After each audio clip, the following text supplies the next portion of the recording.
आगे बढ़ेंगे और इसी कॉन्वर्जेशन को आगे बढ़ाएंगे बिकॉज रेहान हमारे साथ मौजूद हैं। रेहान, सबसे पहले तो मुबारक हो, एक प्रो हॉकी लीग हम बार बार चर्चा सुन रहे थे कि होना है नहीं होना है, होना है नहीं होना है, सो इजाज़त तो मिल गई है। तो सबसे पहले तो ये जो 100 मिलियन रुपए है ये जमा कर पाएगी पाकिस्तान हॉकी फेडरेशन, एंड साथ ही साथ थोड़ा सा डाइसी थे आप लोग के नहीं जी प्रो हॉकी लीग से पहले अपने ग्रास रूट पे हमें ज़्यादा इन्वेस्ट करना चाहिए, अब किस तरफ किस रुख पे हैं आप? Pakistan team pro hockey league में जाए बहुत अच्छी बात है क्योंकि टॉप 10 टीमों के साथ 8 टीमों के साथ आपको खेलने का मौका मिलेगा, जो कि पाकिस्तान मेरे ख्याल से कि पिछले 5 साल से तो नहीं खेला, क्योंकि पाकिस्तान ना वर्ल्ड कप क्वालिफाई कर सका ना ओलंपिक गेम्स में क्वालिफाई कर सका। तो ये एक अच्छी अपॉर्चुनिटी है, लेकिन सवाल ये है सवेरा कि 250 मिलियन पाकिस्तान स्पोर्ट ये वफाकी हुकूमत ने जो दिया है वो तो मेरे ख्याल से सारा खर्चा जो है वो उधर रहने का, टिकटिंग का, उसके बाद खाने पीने का, ट्रैवलिंग का, ये सारा खर्चा 250 मिलियन बना है। जो 100 मिलियन बचता है वो बचता है प्लेयर्स की डेली अलाउंस, उसके बाद प्लेयर्स की जो चीज़ें हैं जिसमें हम पहले पीछे कई सालों से रोते आ रहे हैं, क्योंकि मुझे पता है कि पाकिस्तान हॉकी फेडरेशन ये 250 मिलियन पे जाने का फैसला इस वजह से किया कि वो फिर प्लेयर्स को यही कहेंगे और फिर यही चीज़ें सामने आएंगी आपको जाते हुए, जब प्लेयर्स प्रो लीग खेल रहे होंगे तो यही चीज़ें आपको सुनने को मिलेंगी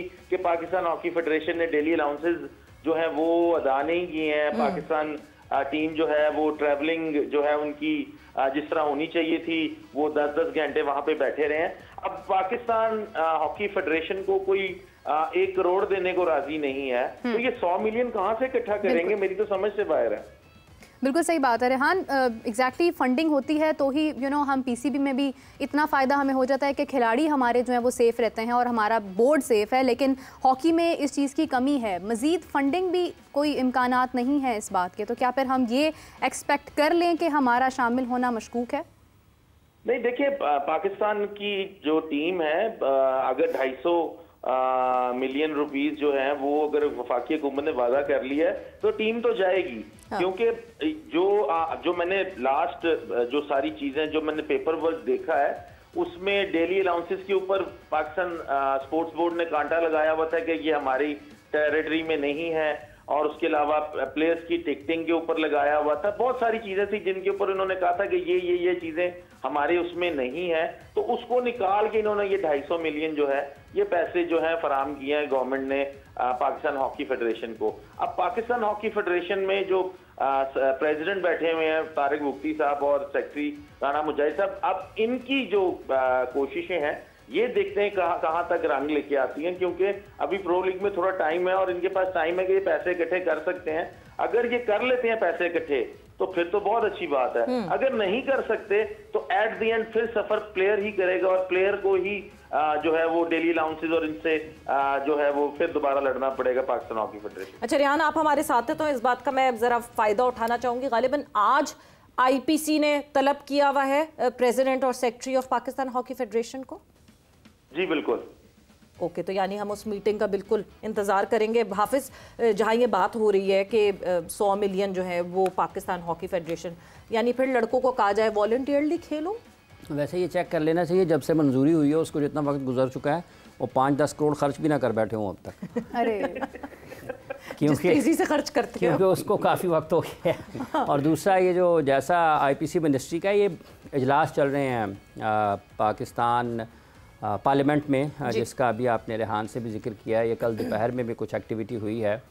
जहाँ तक ताल्लुक़ इस चीज़ का है कि अब आगे बढ़ना है पाकिस्तान हॉकी फेडरेशन ने, तो हुकूमत की ये बुनियादी ज़िम्मेदारी है कि वो इन चीज़ों का फ़ैसला करे कि उसने पाकिस्तान के कौमी खेल के साथ क्या करना है। जी हुकूमत ने फ़ंड दिया है, ये कोई एहसान नहीं है पाकिस्तान हॉकी फेडरेशन पर, और अगर हॉकी फेडरेशन बाकी मानदा जो 10 करोड़ रुपए हैं उनका बंदोबस्त करती है तो ये खिलाड़ियों पर कोई एहसान नहीं है, सबकी अपनी अपनी ज़िम्मेदारी है और उन्हें इसको निभाना है।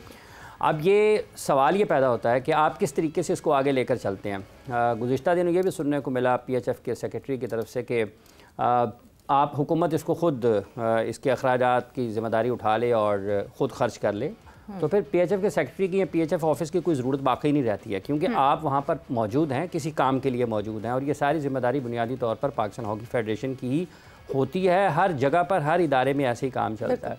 तो ये पाकिस्तान हॉकी फेडरेशन को ही जाने चाहिए, और पाकिस्तान हॉकी फेडरेशन के हवाले से अगर कुछ चीज़ें हैं तो उनको दुरुस्त करने की ज़रूरत है, ना कि आप एक और रास्ता खोल लें। ठीक है, तो ये चीज़ें हैं जिनको अब दुरुस्त करना है पाकिस्तान हॉकी फेडरेशन ने, हुकूमत पाकिस्तान ने। देखते हैं आगे कैसे बढ़ते हैं, लेकिन ये अच्छा है कि अगर पाकिस्तान के हॉकी प्लेयर्स वहाँ पर जाते हैं। और यही वो एक बुनियादी मसला है, ये जो रोना धोना इनका रहता है डेली अलाउंसेस का और दीगर मामलात का। ये जितने भी प्लेयर्स हैं इनकी बहुत अच्छी मुलाजमतें होनी चाहिए सरकारी इदारों में, बहुत अच्छी जगह पर, और बहुत अच्छी तनख्वाहें होनी चाहिए, और इनका मुआशी मुस्तकबिल महफूज होना चाहिए। ये कॉन्ट्रैक्ट की मुलाजमतें मुख्तलिफ खिलाड़ियों की हैं, किसी के पास वो भी नहीं होती हैं, तो उनको ख़त्म होना चाहिए। जो माजी में रेहान खुद जब खेला करते थे, अब थोड़ा पीछे चले जाते हैं। आज के जो पाकिस्तान हॉकी प्लेयर्स भी हैं जो एडमिनिस्ट्रेशन में हैं, मतलब DIG रिटायर्ड हुए थे मुनीर डार साहब मरहूम, अल्लाह ताला उनके दर्जात बुलंद करे, अल्लाह ताला से दे। ख्वाजा ज़काउद्दीन साहब को वो भी DIG रिटायर हुए थे। ये जो कस्टम्स में खिलाड़ी थे, इनकी रिटायरमेंट चेक करें कहाँ कहाँ किस किस पोर्टफोलियो पर हुई है अपने महकमे में।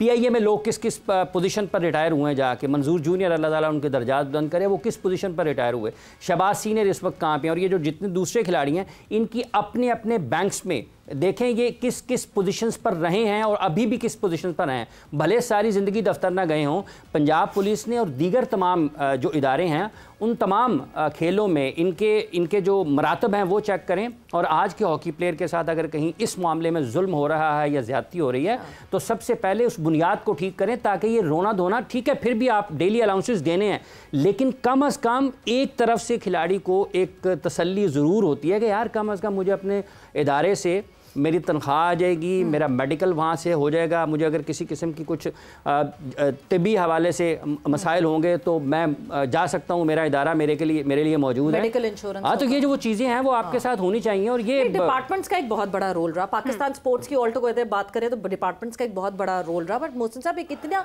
अलमिया है इस बात का, एक तरफ पाकिस्तान हॉकी फेडरेशन की हम बात करते हैं जहाँ पे प्लेयर्स को पैसे नहीं दिए जाते, फिर भी आपको उन लड़कों में वो हंगर, वो अर्ज दिखता है to do good, to do better. बगैर डेलीज के ये लड़के जो है वो फाइनल खेल जाते हैं इवेंट्स के, फिर भी उनको उस तरह पेमेंट्स नहीं मिलती, इस तरह पे ऑफ नहीं किया जाता।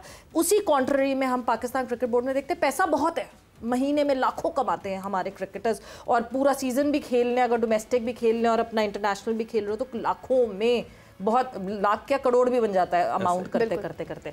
मगर जहां हम ये बात करते हैं कि हंगर ऑफ प्लेइंग, वहाँ लगता है कि शायद हंगर हमारे लड़कों में, अगर हम क्रिकेटिंग पॉइंट ऑफ व्यू से बात करें तो वो वैसी नहीं दिखती जैसे हॉकी के लड़कों की दिखती है। अब ये देखिए कि सबसे पहला तो सवाल ये पैदा होता है कि हम ये जो बात कर रहे हैं ये हमारा मौजू होना ही नहीं चाहिए। इतने डिफाइंड रोल और इतना डिफाइंड ये सिस्टम होना चाहिए कि ये हमारा आज का मौजू ये नहीं होना चाहिए कि अगर हमारी प्लेयर्स ने इतने डाउनफॉल के बाद अगर कहीं क्वालिफाई कर लिया और हमें अच्छी खबरें हॉकी से आना शुरू हो गई हैं, तो ये डिफाइंड तरीका नहीं होना चाहिए कि जी वहाँ जाने के लिए किसने पैसे देने हैं और हमें अगर क्वालिफिकेशन के बाद अगर हमने आगे जाके टूर्नामेंट खेलना है तो वो किसने जाके, मतलब चंदा हो रहा है लिटरली कहीं चंदा हो रहा है टीम के। अच्छा, फेडरेशन जो है, क्या फेडरेशन को ये सोचना पड़ता है जो उसके ओहदेदार हैं कि उनके सैलरीज जो हैं वो कहाँ से आएंगी, वो भी उन्हें इकट्ठी करनी पड़ती हैं, नहीं पड़ती। तो जब ये प्लेयर्स का, अब प्लेयर क्या होता है, प्लेयर प्रोफेशनल है, जिस तरह हर प्रोफेशनल अपने फील्ड में एक हंगर के साथ, उसका क्या लालच होता है, उसका लालच होता है कि मैंने अपने फाइनेंशियल एस्पेक्ट, अपनी फैमिली की, अपनी टेक केयर करनी है। तो प्लेयर भी एक प्रोफेशनल होता है अपने गेम के लिए, उसका वो कैरियर है, उसका ब्रेड एंड बटर है। तो उसके लिए आज हम डिस्कस कर रहे हैं कि वो अपना रोल तो वो अदा कर चुके, अपनी जॉब उन्होंने परफॉर्म कर दी है, तो उनको जो उनका राइट है वो कौन देगा। तो ये बहुत बड़ी तकलीफ दह सूरत हाल है। जिस तरह हॉकी है, क्रिकेट है, तो क्रिकेट में तो ऐसे लोग भी हैं कि जिन्होंने खेला ही नहीं सारा साल, तो उनको भी पैसे मिल रहे हैं, उनको सेंट्रल कॉन्ट्रैक्ट्स भी मिल रहे हैं। तो मेरा यही ओपिनियन है कि ये इतना डिफाइंड रोल होना चाहिए कि ये हमारा मौजू नहीं होना चाहिए। हमारा मौजू ये नहीं होना चाहिए कि प्लेयर पैसे कहाँ से लेंगे, टूर्नामेंट के लिए पैसे कहाँ से होंगे, हम आगे जाके परफॉर्मेंसेस होना चाहिए, प्रो लीग हमें कहाँ से खेलनी चाहिए, फेडरेशन ने पैसे इकट्ठे करने हैं कि वफाक ने देने हैं। तो ये मौजूद होने नहीं चाहिए। ये एक तकलीफ दह सूरत हाल है। और ये इसी तरह ही है कि जैसे दूसरे हमारे स्पोर्ट्स सेक्शंस जितने भी उसके कैटेगरीज हैं, सब में हमारा एक ही है कि मिसमैनेजमेंट है और किसी का कोई रोल नहीं है और सारे एक दूसरे पे डाल रहे हैं। और जहाँ भी आप देखेंगे मैनेजमेंट सुखी है और खेलने वाला तकलीफ में है। बिल्कुल।